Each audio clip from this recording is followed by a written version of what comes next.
जय हिंद दोस्तों, स्वागत है आप सबका एक बार फिर से। दोस्तों, मॉडर्न वॉरफेयर सिनेरियो को देखते हुए स्टेल्थ टेक्नोलॉजी काफ़ी महत्वपूर्ण हो जाती है। और दोस्तों, आपने देखा होगा कि स्टेल्थ फाइटर जेट जो कि रडार की पकड़ में नहीं आते हैं, ये दोस्तों बहुत ही ज़्यादा खतरनाक हो जाते हैं जब ये अपने कॉम्बैट मिशन में निकलते हैं। जैसे कि मैंने बताया कि रडार की पकड़ में ना आना इनकी सबसे बड़ी जो मजबूती होती है वो कही जाती है। ऐसे में दोस्तों, भारत के पास तो कोई स्टेल्थ फाइटर जेट अभी नहीं है, क्योंकि हम लोग अभी फिलहाल तैयार कर रहे हैं, क्योंकि AMCA फाइटर जेट है। लेकिन दोस्तों, अब ऐसे में हमारे दुश्मनों के पास तो स्टेल्थ फाइटर जेट है, जैसे कि चाइना का J-20 है। अब कैसे इनका मुकाबला करना है, ऐसे में कौन सी टेक्नोलॉजी भारत को विकसित करनी है, और भारत कर रहा है, और ऐसे रडार विकसित कर रहा है जो कि स्टेल्थ फाइटर जेट को डिटेक्ट कर सकते हैं। दोस्तों, इसके लिए DRDO एंटी स्टेल्थ रडार को विकसित कर रहा है, जो कि स्टेल्थ खतरों का पता लगाने और उन्हें बेअसर करने के तरीकों पर काम करता है। दोस्तों, ये जो ट्रेडिशनल रडार्स होते हैं, उनके लिए एक बहुत बड़ी चुनौती होती है स्टेल्थ फाइटर जेट को पहचानने की।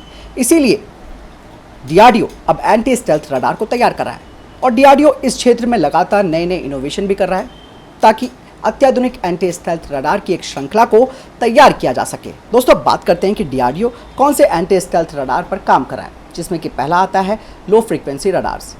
ये रडार दोस्तों कम फ्रीक्वेंसी वाले स्पेक्ट्रम पर काम करते हैं, और ये स्टेल्थ विमानों का पता लगाने में अद्वितीय लाभ भी प्रदान करते हैं, जो कि हाई फ्रीक्वेंसी पर रडार क्रॉस सेक्शन को कम करते हैं।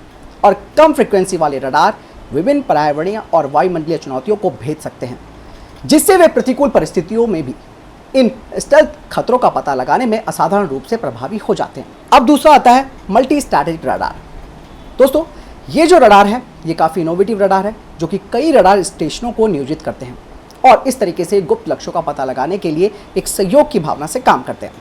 दरअसल दोस्तों, मल्टीलैटरेशन की अवधारणा का लाभ उठाकर जहां लक्ष्य का स्थान निर्धारित करने के लिए विभिन्न रडार स्टेशनों से संकेतों का विश्लेषण किया जाता है। मल्टी स्टैटिक रडार पहचान क्षमताओं को बढ़ाते हैं और स्टेल्थ तकनीक के माध्यम से पहचान से बचने की संभावना को काफ़ी कम कर देते हैं। इसके बाद आता है दोस्तों ओवर द हॉराइजन रडार।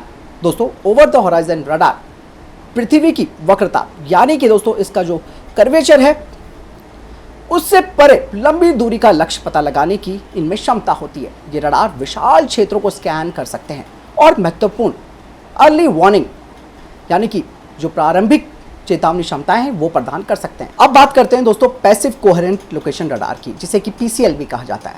दोस्तों, ये जो रडार है वो ट्रेडिशनल रडार के विपरीत जो कि सिग्नल उत्सर्जित करते हैं और उनके प्रतिबिंब प्राप्त करते हैं। ऐसे में ये जो पैसिव कोहेरेंट लोकेशन रडार है, यानी कि PCL, ये जो रडार होते हैं दोस्तों, वो commercial broadcast, mobile phone tower, satellite signals पर निर्भर करते हैं।